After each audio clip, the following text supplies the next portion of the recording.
പൂജ്യരായ ഗുരുജനങ്ങളെ, പ്രിയ കുടുംബാംഗങ്ങളെ, ഇന്നലെ നടന്ന പ്രഭാഷണത്തിൽ ഒരു പ്രധാനപ്പെട്ട സംശയം ഉന്നയിക്കുകയുണ്ടായി. സെന്റ് തോമസ് എന്ന ക്രൈസ്തവാചാര്യൻ കേരളത്തിലേക്ക് വന്നിട്ടുണ്ടോ? അദ്ദേഹത്തിൻ്റെ യാത്രയുമായി ബന്ധപ്പെട്ട ചരിത്ര വസ്തുതകൾ എന്താണ് എന്ന് വസ്തുതാപരമായി കാര്യങ്ങൾ അന്വേഷിക്കുകയും പഠിക്കുകയും പഠിപ്പിക്കുകയും ചെയ്യുക എന്നുള്ളത് ഒരു ധർമ്മമായതുകൊണ്ട് ഈ വസ്തുതയെക്കുറിച്ച് പരിശോധിക്കുകയുണ്ടായി. ഏതെങ്കിലും മതത്തിൻ്റെയോ ധർമ്മത്തിൻ്റെയോ ആത്മീയതയുടെയോ ചിന്താധാരയ്ക്കെതിരെ പ്രവർത്തിക്കുകയും എതിർക്കുകയും ചെയ്യുവാൻ വേണ്ടിയല്ല ഈ സംശയത്തിന് ഉത്തരം പറയുന്നത്. മറിച്ച് ഭാരതീയ ചിന്താധാരയ്ക്ക് എതിരെ ഉന്നയിക്കുന്ന അനവധി നീചവും നിന്ദ്യവും നികൃഷ്ടവുമായ വരികൾ ഈ ധർമ്മത്തെ അധിക്ഷേപിക്കുവാൻ വേണ്ടി നടത്തുമ്പോൾ അതിനപ്പുറത്ത് എതിരാളികൾ ഉപയോഗിക്കുന്ന വരികൾക്ക് ഉത്തരം പറയണം. ചിന്താധാരകളുടെ തെറ്റുകളെ അവരെയും അവരുടെ അനുകൂലികളെയും അറിയിക്കണം. സത്യസന്ധമായ വസ്തുത എന്താണെന്ന് അറിയിക്കണം. ചിരപുരാതനമായ ഒരു ധർമ്മത്തെ ഉന്മൂലനം ചെയ്യുവാൻ എന്ന രീതിയിൽ മതപരിവർത്തനം നടത്തുമ്പോൾ ആ മതപരിവർത്തനത്തിന് ഉപയോഗിക്കുന്ന ചിന്താധാരകളുടെ ശാസ്ത്രീയവും ചരിത്രപരവുമായ സത്യം അറിയിക്കുവാൻ വേണ്ടിയാണ് ഇന്നലെ ചോദിച്ച ചോദ്യത്തിന് ഉത്തരമായിട്ട് സെന്റ് തോമസിന്റെ ചരിത്രം വിവരിക്കുന്നത്. പ്രസിദ്ധനായ പ്രൊഫസർ ഐസക് ചരിത്ര വിഭാഗത്തിൽ നടത്തിയ ഗവേഷണത്തിന്റെ ഫലമായി പുറത്തിറക്കിയ പ്രബന്ധത്തിലാണ് ഈ വസ്തുത അവകാശപ്പെടുന്നത്. അദ്ദേഹത്തിന്റെ ലേഖനത്തിനെ അടിസ്ഥാനമാക്കിയാണ് ഈ ചോദ്യത്തിന് ഉത്തരം പറയുവാൻ ആഗ്രഹിക്കുന്നത്. ദീർഘമായ പാരമ്പര്യം അവകാശപ്പെടുക എന്നത് ഏത് സമൂഹത്തിൻ്റെയും പൊതു സ്വഭാവമാണ്. സമൂഹ രൂപവത്കരണ പ്രക്രിയയിൽ മിത്തുകൾ വരുന്നതും സ്വാഭാവികം തന്നെയാണ്. ഇങ്ങനെ രൂപപ്പെട്ടു വരുന്ന മിത്തുകൾക്ക് പലപ്പോഴും യാതൊരുവിധ ചരിത്ര പശ്ചാത്തലവും ഉണ്ടായിരിക്കുകയില്ല എന്ന് നിങ്ങൾ ഓർക്കേണ്ടതാണ്.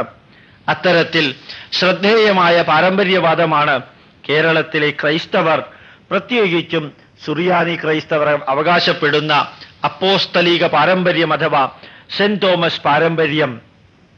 കേരളത്തിൽ ക്രിസ്തുമതം ജന്മം കൊള്ളുന്നത് ക്രിസ്തു ശിഷ്യനായ തോമസിൽ കൂടിയാണ് എന്ന് പറയുന്നത് കേവലം മിഥ്യയാണെന്ന് ചരിത്രപരമായി അല്പം വിശകലനം നടത്തിയാൽ നിങ്ങൾക്ക് മനസ്സിലാകും. കേരളത്തിൽ യൂറോപ്യൻ രാജ്യങ്ങൾക്ക് മുമ്പേ തന്നെ ക്രിസ്തുമതം എത്തി എന്നത് സത്യമാണ്. ആ സത്യത്തിന്റെ മറവിൽ നെയ്തെടുത്ത കഥയത്രേ മുകളിൽ സൂചിപ്പിച്ച സെന്റ് തോമസ് പാരമ്പര്യവാദം. തികച്ചും ഹൈന്ദവ സംസ്കാരവും പാരമ്പര്യങ്ങളും വെച്ച് പുലർത്തിയിരുന്ന ഒരു ചെറിയ സമൂഹമായിരുന്നു ഇവിടുത്തെ ആദിമ ക്രൈസ്തവർ. ഈ നില ഏതാണ്ട് പോർച്ചുഗീസുകാരുടെ വരവോളം തുടർന്നിരുന്നു. ഇതൊരു ചരിത്രം സത്യം മാത്രമാണ്. ജാതി വ്യവസ്ഥയും മറ്റും നിലനിന്നിരുന്ന കേരളത്തിൽ ഇപ്രകാരം ഒരു വിശ്വാസം അതിൻ്റെ രീതിയിൽ വളർന്നിരുന്നു. വിശ്വാസത്തിലും പ്രാർത്ഥനയിലും മാത്രം വ്യത്യാസമുണ്ടായിരുന്ന ഹൈന്ദവ സമൂഹമായിരുന്നു ചുരുക്കത്തിൽ ഇവിടെ ആദിമകാലത്ത് ജന്മം കൊണ്ട ക്രൈസ്തവ സമൂഹം. ഇന്നത്തെ കേരള ക്രൈസ്തവ സമൂഹം പരക്കെ വിശ്വസിച്ചു വരുന്ന സെന്റ് തോമസ് പാരമ്പര്യം പിൽക്കാല സാമ്രാജ്യ താൽപര്യവും വൈദേശിക മേൽക്കോയ്മ താൽപര്യവും അടിച്ചേൽപ്പിച്ച കെട്ടുകഥയുടെ ആവർത്തനം മാത്രമാണ്. കേരളത്തിലെ ക്രൈസ്തവരുടെ ഭാരതീയ കാഴ്ചപ്പാടുകളും സവിശേഷതകളും ഇല്ലായ്മ ചെയ്ത് റോമിന്റെയോ അന്ത്യോഖ്യായുടെയോ ആധിപത്യം ഉറപ്പിക്കുക എന്ന തന്ത്രത്തിന്റെ പുനരുക്തി മാത്രമാണ് സെന്റ് തോമസ് പാരമ്പര്യ കഥയ്ക്ക് പിന്നിലുള്ളത് എന്നുള്ളതാണ് ചരിത്ര വസ്തുത. ഇത് ഞാൻ പറയാൻ കാരണം ഇനിയുള്ള വസ്തുതകൾ, ഇനി ഞാൻ പറയാൻ പോകുന്ന വസ്തുതകൾ ഈ ചരിത്ര സത്യത്തിലേക്ക് നിങ്ങളുടെ ശ്രദ്ധ ക്ഷണിക്കുമെന്ന് എനിക്ക് ഉറപ്പുള്ളത് കൊണ്ടാണ്. ക്രിസ്തു ശിഷ്യനായ തോമസ് AD 52 കൊടുങ്ങല്ലൂരിലെത്തി.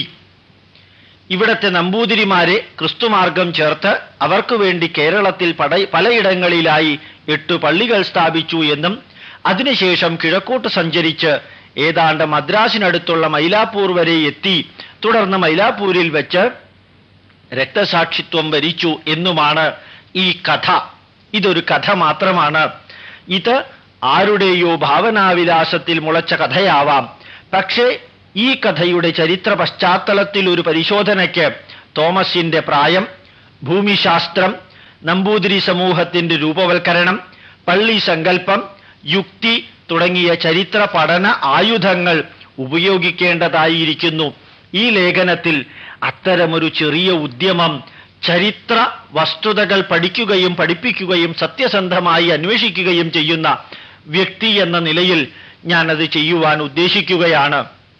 AD 28 ക്രിസ്തു ക്രൂശീകരിക്കപ്പെടുന്നത്. ക്രിസ്ത്വാബ്ദം 52 തോമസ് കേരളത്തിലെത്തിയത് എന്നതാണ് ഐതിഹ്യം.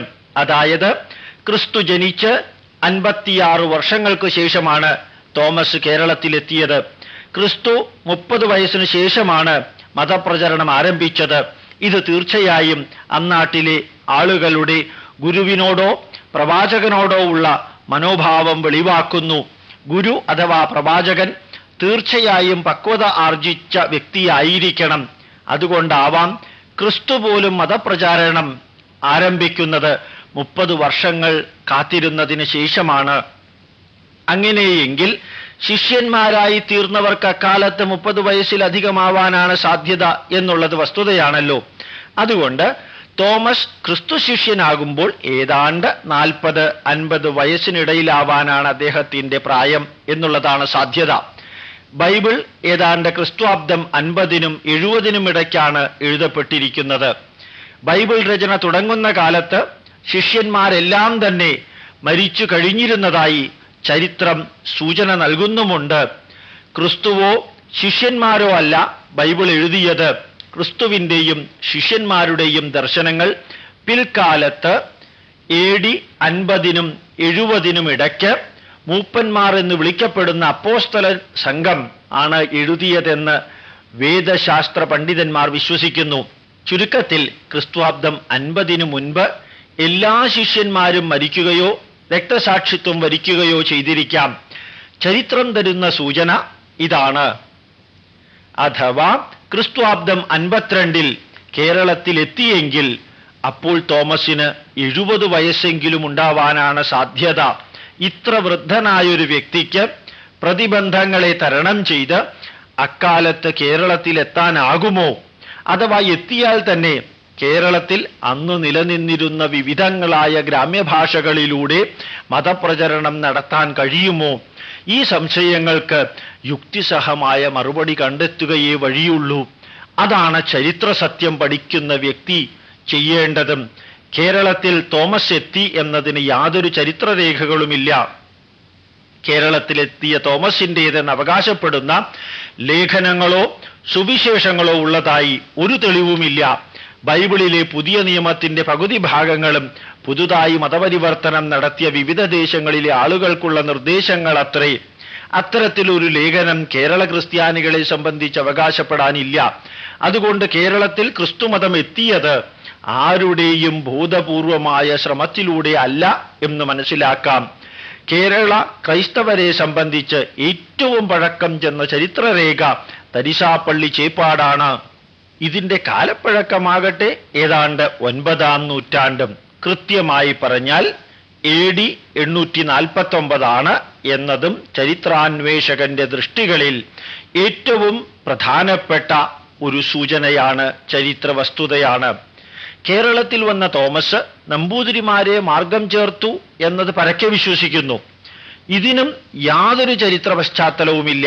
കേരളത്തിൽ സമൂഹ രൂപവൽക്കരണത്തിൽ നമ്പൂതിരിമാർ എപ്രകാരം പ്രവർത്തിച്ചിരുന്നു എന്ന് പരിശോധിച്ചാൽ ഏതാണ്ട് ക്രിസ്ത്വാബ്ദം 4-ാം നൂറ്റാണ്ടു വരെ നമ്പൂതിരി എന്ന സമൂഹം രൂപപ്പെട്ടിരുന്നില്ല എന്ന് മനസ്സിലാക്കാം.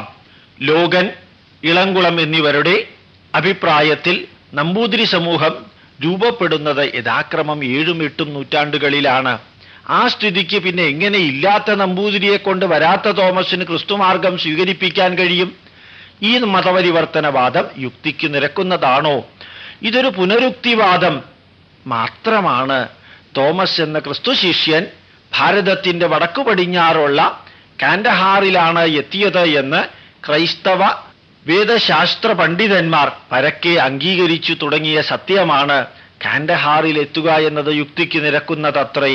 നേരെ മറിച്ച് 20 നൂറ്റാണ്ടുകൾക്ക് മുൻപ് കേരളം പോലെ ഒരു സ്ഥലത്ത് ഒരു വിദേശി എത്തുകയും അവിടെയുള്ള ഉന്നത കുലജാതരായ ആളുകളെ ക്രിസ്തുമതത്തിൽ ചേർക്കുകയും ചെയ്യുക എന്നത് പൊള്ളയായ പാരമ്പര്യവാദം തന്നെ എന്നതിന് യാതൊരു സംശയവുമില്ല. ഈ വരികൾ ശ്രീ NK ജോസ് ആദിമ കേരള ക്രൈസ്തവർ എന്ന പുസ്തകത്തിലും വ്യക്തമായി സൂചിപ്പിച്ചിട്ടുണ്ട്. തുടർന്ന് കിഴക്കോട്ട് സഞ്ചരിച്ച തോമസ് മൈലാപ്പൂർ വരെ എത്തി എന്നാണ് വിശ്വാസം. ആ വിശ്വാസം ശരിയെങ്കിൽ എന്തുകൊണ്ട് സഹ്യപർവ്വതത്തിന്റെ കിഴക്ക് ക്രൈസ്തവരോ അവരുടെ ആരാധനാ സ്ഥലങ്ങളോ കൊളോണിയൽ കാലഘട്ടത്തിനു മുൻപ് ഉണ്ടായില്ല എന്ന ഈ ചോദ്യവും വീണ്ടും അവശേഷിക്കുന്നു. കേരളത്തിൽ മതപരിവർത്തനം നടത്തി 8 പള്ളികളും സ്ഥാപിച്ചതിനു ശേഷം നിബിഡ വനങ്ങളിലൂടെ സഞ്ചരിച്ച് മൈലാപ്പൂരിൽ എത്തണമെങ്കിൽ എത്ര കാലം വേണ്ടിവരുമെന്ന് ചിന്തിക്കുക. ഇത്രയും വൃദ്ധനായ തോമസിന് അത് സാധിക്കുമോ? ക്രിസ്ത്വാബ്ദം 72 മൈലാപ്പൂരിൽ രക്തസാക്ഷിത്വം വഹിച്ച തോമസിന്റെ ഏതെങ്കിലും അസ്ഥിയോ അതിൻ്റെ ഭാഗങ്ങളോ 1700-ലധികം വർഷം കേടുകൂടാതെ ഈ മണ്ണിൽ കിടക്കുമോ? അത്തരത്തിലുള്ള ഒരു അസ്ഥി കഷ്ണം മൈലാപ്പൂരിലുള്ള സെന്റ് തോമസ് മൗണ്ട് ദേവാലയത്തിൽ സൂക്ഷിച്ചിരിക്കുന്നു എന്നത് പലരും വിശ്വസിക്കുന്നു. ഈ ലേഖകന്റെ ശ്രദ്ധയിൽപ്പെട്ടിട്ടുമുണ്ട്. അപ്രകാരമൊന്നുണ്ടായിരിക്കാൻ സാധ്യതയുണ്ടോ എന്ന് ഒന്ന് ചിന്തിക്കുക.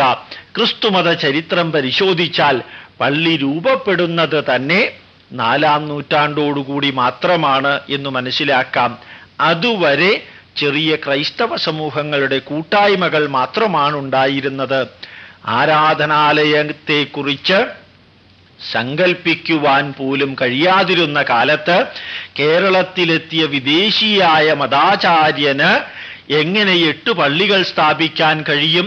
മാത്രമല്ല ആ 8 പള്ളികളിൽ മനുഷ്യവാസമില്ലാതിരുന്ന നിബിഡ വനപ്രദേശങ്ങളായ നിലയ്ക്കലും മലയാറ്റൂരും ഉൾപ്പെടുമെന്ന് പറയുമ്പോഴേ ഈ കഥയുടെ പൊള്ളത്തരം മനസ്സിലാക്കാൻ കഴിയും. ചുരുക്കത്തിൽ ഈ പള്ളി സ്ഥാപന കഥ വെറും പാരമ്പര്യവാദത്തിൽ അധിഷ്ഠിതമായ ഐതിഹ്യത്തിന്റെ സ്ഥാപനവൽക്കരണം മാത്രമാണ് എന്നതിൽ ലേശവും സംശയമുണ്ടാകുവാൻ വഴിയില്ല. ക്രിസ്ത്വാബ്ദം 325 ഏഷ്യ മൈനറിലെ നിഖ്യ എന്ന സ്ഥലത്ത് വിവിധ ക്രൈസ്തവ സമൂഹങ്ങളുടെ പ്രതിനിധികൾ ഒത്തുചേരുന്നതുവരെ ചിട്ടപ്പെടുത്തിയ ആരാധനാക്രമം പോലും ക്രൈസ്തവർക്ക് അവകാശപ്പെടാനുണ്ടായിരുന്നില്ല. ക്രൈസ്തവ വ്യവസ്ഥിതികൾക്കും അനുഷ്ഠാനങ്ങൾക്കും എതിരായിരുന്നതുകൊണ്ട് ആദിമ ക്രൈസ്തവർ ആരാധനാക്രമം ഉണ്ടാക്കുന്നതിൽ താല്പര്യം കാട്ടിയുമിരുന്നില്ല എന്നത് ശ്രദ്ധേയമാണ്. പിന്നെ എങ്ങനെ തോമസിനെ പള്ളികൾ സ്ഥാപിക്കാനും തദ്ദേശീയരായ മാർഗവാസികൾക്ക് ആരാധനക്രമം നൽകുവാനും കഴിയും? ക്രിസ്തുവിന്റെ എല്ലാ ശിഷ്യന്മാരും യൂറോപ്പിലും മധ്യേഷ്യയിലും റോമാ സാമ്രാജ്യത്തിന്റെ ഇതര ഭാഗങ്ങളിലും വസിച്ചിരുന്ന യൂതന്മാരായിരുന്നു. ക്രിസ്തുമാർഗത്തിലേക്ക് നയിക്കുന്നതിനു വേണ്ടിയാണ് അവർ യത്നിച്ചത് എന്ന് ക്രൈസ്തവ വേദശാസ്ത്ര പണ്ഡിതന്മാർ പോലും സമ്മതിക്കുന്ന സത്യമാണല്ലോ. മത്തായിയുടെ സുവിശേഷം അധ്യായം 10 വാക്യം 5 നോക്കിയാൽ നിങ്ങൾക്കത് മനസ്സിലാകും. ക്രിസ്തുമതം ബഹുജന പ്രസ്ഥാനമായി തീരുന്നത് പോളിന്റെ വരവോടുകൂടിയാണ്. അതുകൊണ്ട് തന്നെ പോളിനെ വിശ്വാസികളുടെ അപ്പോസ്തലൻ, അപ്പോസൽ ഓഫ് ദ ജെന്റ്ലിയർ എന്നാണ് വിളിച്ചിരുന്നത്. ഇതായിരുന്നു ആദിമ ക്രൈസ്തവ മതത്തിന്റെ മതപ്രചാരണ തന്ത്രമെങ്കിൽ പിന്നെ ക്രിസ്തു ശിഷ്യനും യഹൂദനുമായ തോമസ് യഹൂദന്മാരല്ലാത്ത കേരളീയരെ ക്രിസ്തുമതത്തിൽ ചേർക്കുവാൻ കൊടുങ്ങല്ലൂരെത്തി എന്നത് ഭാവനാ സൃഷ്ടിയല്ലാതെ മറ്റെന്താണ്? ക്രിസ്ത്വാബ്ദം 70-ാം ആണ്ടിൽ റോമാ കൈസർ ടൈറ്റസ് ജെറുസലേം പട്ടണം പൂർണ്ണമായും നശിപ്പിച്ച് റോമാ സാമ്രാജ്യത്തിൽ നിന്ന് യഹൂദന്മാരെ ആട്ടിപ്പായിച്ചു. അതിനുശേഷമാണ് യഹൂദന്മാർ കേരളം ഉൾപ്പെടെയുള്ള സ്ഥലങ്ങളിൽ കുടിയേറ്റം നടത്തിയത്. അതുകൊണ്ട് ക്രിസ്ത്വാബ്ദം 52-ാം ആണ്ടിൽ തോമസ് കേരളത്തിലെത്തി ഇവിടത്തെ യഹൂദന്മാരെ ക്രിസ്തുമതത്തിൽ ചേർക്കുവാൻ ശ്രമിച്ചതായി അനുമാനിക്കുവാൻ സാധ്യമല്ലല്ലോ. ഇനി ആദിമ ക്രൈസ്തവർ കുരിശ് അടയാളമായി സ്വീകരിച്ചിരുന്നില്ല എന്നത് പരക്കെ അംഗീകരിക്കുന്ന സത്യമാണ്. പിന്നെ എങ്ങനെയാണ് തോമാശ്ലീഹ കുരിശ് എന്ന് വിളിക്കുന്ന ശ്ലീഹാ കുരിശ് കേരള ക്രൈസ്തവരെ പാരമ്പര്യത്തിന്റെ മുഖമുദ്രയാക്കി അണിയിച്ചത് എന്ന് മനസ്സിലാകുന്നില്ല. ചുരുക്കത്തിൽ കേരളത്തിലേക്ക് കടന്നു വന്ന പരദേശികളായ സ്വാർത്ഥ വാഹക സംഘങ്ങളുടെ വ്യാപാര രാഷ്ട്രീയ താൽപര്യങ്ങൾ സ്ഥാപിച്ചു കിട്ടുന്നതിനു വേണ്ടി പറഞ്ഞു പ്രചരിപ്പിച്ച കെട്ടുകഥകളുടെ ബിംബീകരണത്തിന്റെ ഫലമാണ് ഇന്ന് കേരള ക്രൈസ്തവർ പരക്കെ പറഞ്ഞു വരുന്ന സെന്റ് തോമസ് പാരമ്പര്യം. പിന്നെ എങ്ങനെ ക്രിസ്തുമതം കേരളത്തിലെത്തി എന്ന ചോദ്യം അവശേഷിക്കുന്നു. സ്വാർത്ഥവാഹക സംഘങ്ങളിലായിരിക്കാം ക്രിസ്തുമതത്തെ മലയാളക്കരയിൽ എത്തിച്ചത്. ക്രിസ്തുവിന്റെ ജനനത്തിനു മുൻപ് തന്നെ മൺസൂൺ വാദങ്ങളെ ആശ്രയിച്ച് വ്യാപാരി സംഘങ്ങൾ കടൽ മാർഗം കേരളത്തിലെത്തിയിരുന്നു. ബുദ്ധമതമുൾപ്പെടെയുള്ള മിഷണറി മതങ്ങൾ വ്യാപാരി സംഘങ്ങളോട് ബന്ധപ്പെട്ടാണ് മതപ്രചരണം നടത്തിയിരുന്നത് എന്ന സത്യം കൂടി ഇവിടെ കണക്കിലെടുക്കേണ്ടതുണ്ട്.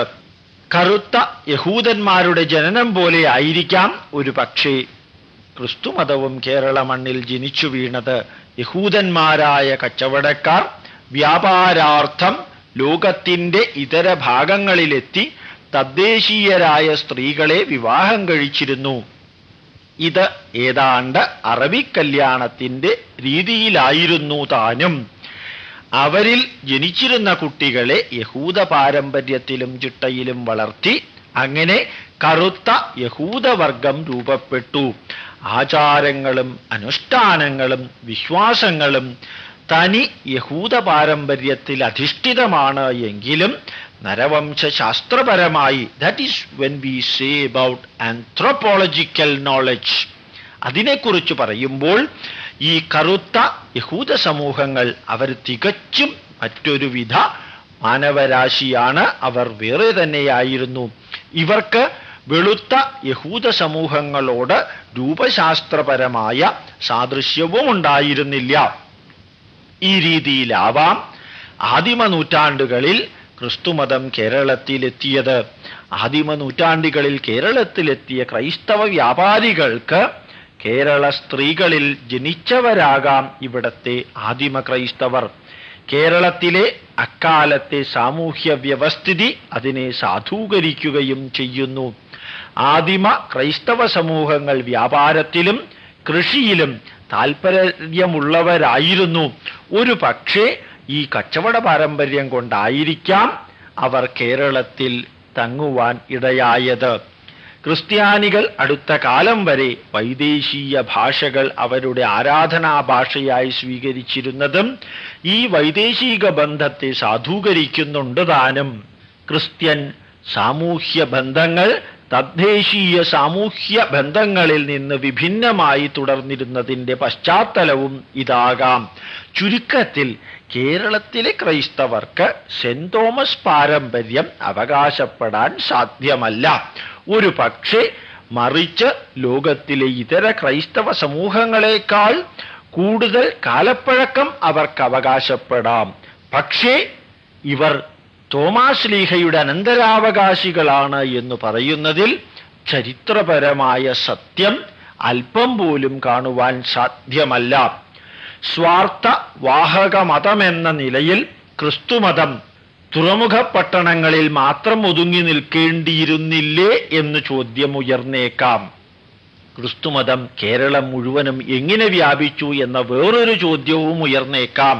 അതിനു മറുപടി കിട്ടണമെങ്കിൽ ഇവിടെ സമൂഹ രൂപവൽക്കരണത്തിൻ്റെ ചരിത്രം കൂടി പഠിക്കേണ്ടിയിരിക്കുന്നു.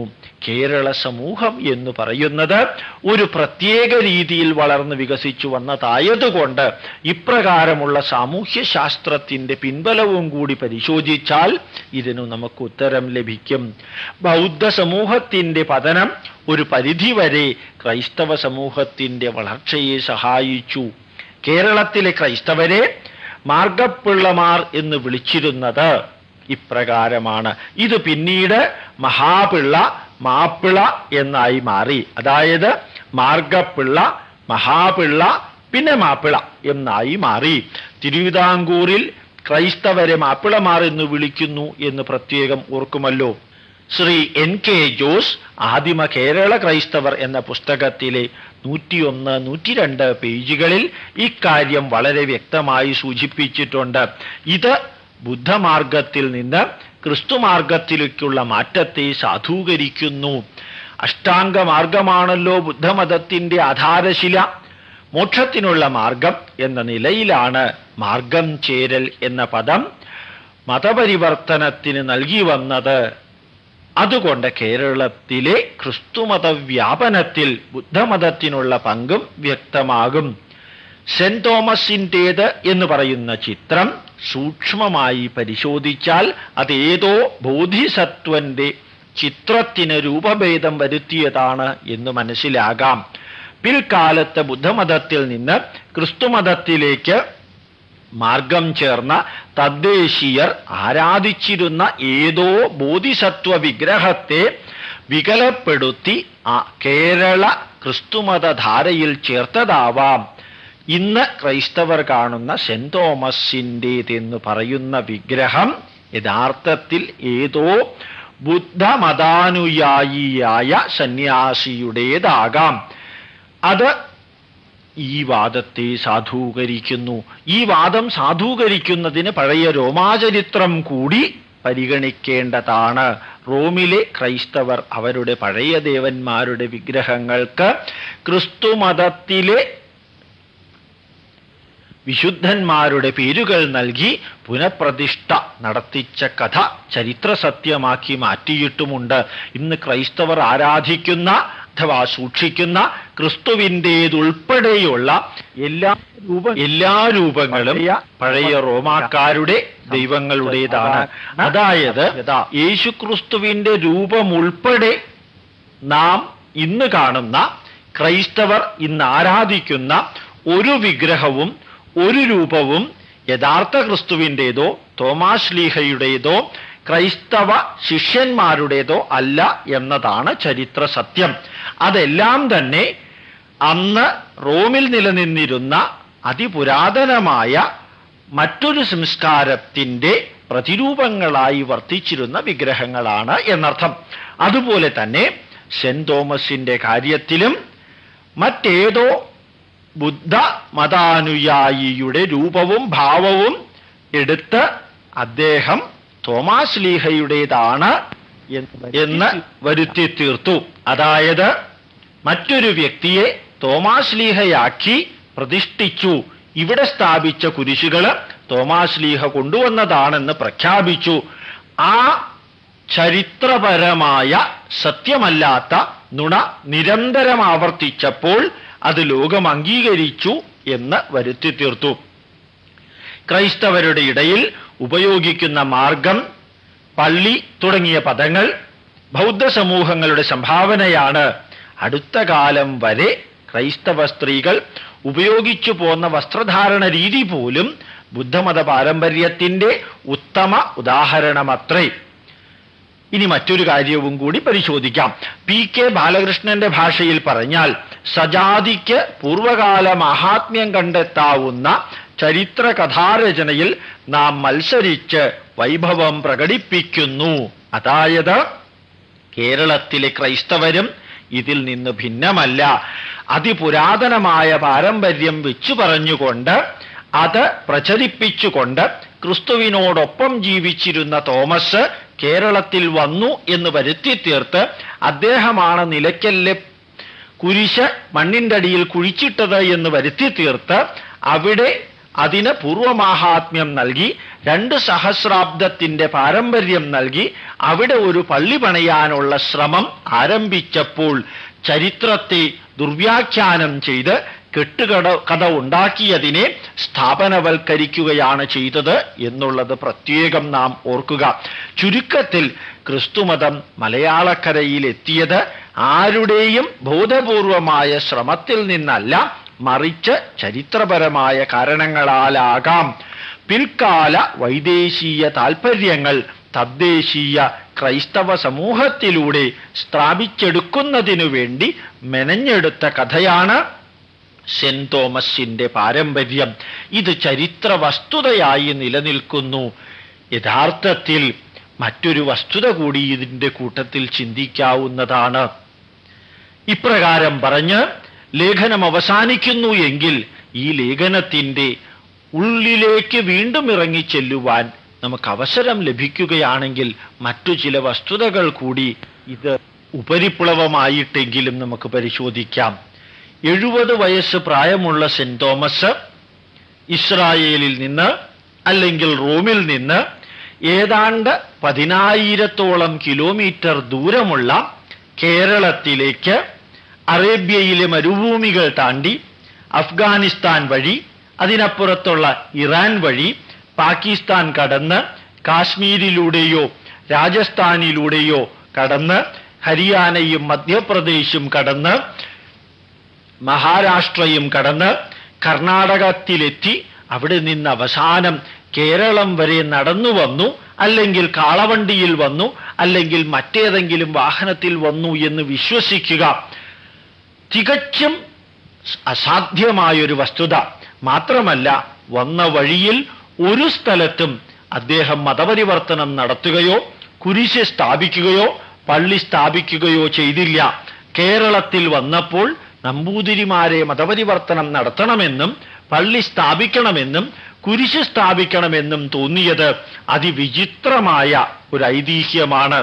ബ്രാഹ്മണരെ ആയിരുന്നു സെന്റ് തോമസ് മതപരിവർത്തനം നടത്താൻ ഉദ്ദേശിച്ചത് എങ്കിൽ അക്കാലത്ത് ഉത്തരഭാരതത്തിൽ ധാരാളം ബ്രാഹ്മണരുണ്ടായിരുന്നു.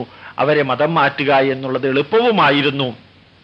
ഇതിൽ നിന്നെല്ലാം മെനഞ്ഞെടുക്കാൻ സാധിക്കുന്ന ഒരു കെട്ടുകഥ യഥാർത്ഥത്തിൽ കേരളത്തിലെ ക്രൈസ്തവർ മതം മാറ്റം നടത്തുന്നതിന് ഉപയോഗിക്കാൻ സാധിക്കുന്ന എല്ലാ വഴികളും ഉപയോഗിച്ച് ഹൈന്ദവ ക്ഷേത്രങ്ങളുടെ മുമ്പിൽ മറ്റ് ക്രൈസ്തവ ക്ഷേത്രങ്ങളും അഥവാ പള്ളികൾ സ്ഥാപിച്ച് ഹൈന്ദവരെ അങ്ങോട്ട് ആകർഷിച്ച് അവരെ ഈ ക്രൈസ്തവ ചിന്താധാരകൾ പഠിപ്പിച്ച് കുത്തിവെച്ച് ഇഞ്ചക്ട് ചെയ്ത് ഹൈന്ദവ ധർമ്മത്തിലുള്ള പുച്ഛവും അവഹേളനവും അപകർഷതയും ഉണ്ടാക്കി അവരെ ക്രിസ്ത്യാനിയാക്കി തീർക്കുക എന്ന ലക്ഷ്യം മാത്രം. ഇത് ജോസഫ് പടിഞ്ഞാറേക്കരയുടെ ഭാഷയിൽ പറഞ്ഞാൽ ഭാരതീയ പാരമ്പര്യം അവകാശപ്പെട്ടുകൊണ്ട് ഭാരതീയ ചിന്താധാരകളിലൂടെ ഭാരതീയമായ കാഴ്ചപ്പാടിലൂടെ വൈദേശിക ചിന്താധാരയിൽ നിന്നുടലെടുത്ത ക്രൈസ്തവ മതം ഭാരതീയരിലേക്ക് പ്രവഹിപ്പിക്കുക, ഹിന്ദുക്കളെ മതം മാറ്റുക എന്നുള്ള ലക്ഷ്യം മാത്രമാണ് ഇതിനകത്തുള്ളത്. ഈ പാരമ്പര്യവാദം അഭിമാനത്തിൻ്റെ പ്രശ്നവും കൂടിയല്ല, മറിച്ച് മതപരിവർത്തനത്തിനു വേണ്ടിയുള്ള ഒരു മാർഗം മാത്രമാണ്. പല മാർഗങ്ങൾ ഉപയോഗിച്ച് മൈദയും സോയാബീൻ എണ്ണയും ജോലിയും മറ്റു പല രീതിയിലുള്ള പ്രലോഭനങ്ങളും കൊടുത്ത് മതപരിവർത്തനം നടത്തുന്നതിൻ്റെ ഒരു തുടർച്ചയായിട്ട് മാത്രം നടത്തുന്ന പ്രചരണ മാർഗങ്ങളിൽ ഒരു പക്ഷേ ആദ്യത്തേത് സെന്റ് തോമസ് വന്നു എന്ന് പറയുക, അവസാനത്തേത് സെന്റ് തോമസ് സ്ഥാപിച്ച കുരിശ് കേരളത്തിൽ ഞങ്ങൾ കണ്ടെത്തി എന്ന് വരുത്തുക. ഇത് മാത്രമാണ് സെന്റ് തോമസിന്റെ ചരിത്രം എന്ന് പറയുന്ന ഈ ഐതിഹ്യം. യാഥാർത്ഥ്യത്തിൻ്റെ പുലബന്ധം പോലും ഇല്ലാത്തതാണ് എന്ന് ക്രൈസ്തവർ വസ്തുതാപരമായി അറിയണമെന്ന് ആഗ്രഹിച്ചതുകൊണ്ടാണ് ഇന്നലെ ചോദിച്ച ഈ സംശയത്തിന് ഉത്തരമായി ഈ പ്രഭാഷണം ഐസക്കിൻ്റെ ആരാധ്യനായ ഐസക്കിൻ്റെ ലേഖനത്തിലൂടെ ഇവിടെ അവതരിപ്പിച്ചത്. ഇത്രയും ശ്രദ്ധയോടുകൂടി കേട്ടുകൊണ്ടിരുന്ന എൻ്റെ കുടുംബാംഗങ്ങൾക്ക് വിനീത പ്രണാമം. ഇനിയൊരു ചോദ്യവും കൂടി ചോദിച്ചിട്ടുണ്ട്. അതിൽ ക്രിസ്തുദേവന്റെ ചരിത്രം, ചരിത്ര വസ്തുതകൾ യുക്തിക്കനുസരിച്ച് വിവരിക്കണം എന്നുള്ളതാണ് ഒന്നാമത്തെ ചോദ്യം. രണ്ടാമത്തെ ചോദ്യം, സത്യവേദ പുസ്തകത്തിൽ സത്യമല്ലാത്തത് എന്തെങ്കിലും ഉണ്ടോ എന്നൊന്ന് വിവരിക്കണം എന്നുള്ളതാണ്. അത് അടുത്ത പ്രഭാഷണത്തിൽ വിവരിക്കുന്നതായിരിക്കും. നാളത്തെ പ്രഭാഷണത്തിൽ നിങ്ങൾ ഓരോരുത്തരും വരുമെന്നും ഓരോ വരിയും സത്യസന്ധമായും വസ്തുതാപരമായും വിശകലനം ചെയ്ത് തെറ്റുകൾ തിരുത്തി വസ്തുതകൾ മനസ്സിലാക്കി ധാർമ്മിക ചിന്താധാരയിലൂടെ ഭാരതീയ പൈതൃകത്തിൻ്റെ സമുജ്വലമായ ഭാവിക്ക് പ്രവർത്തിക്കുക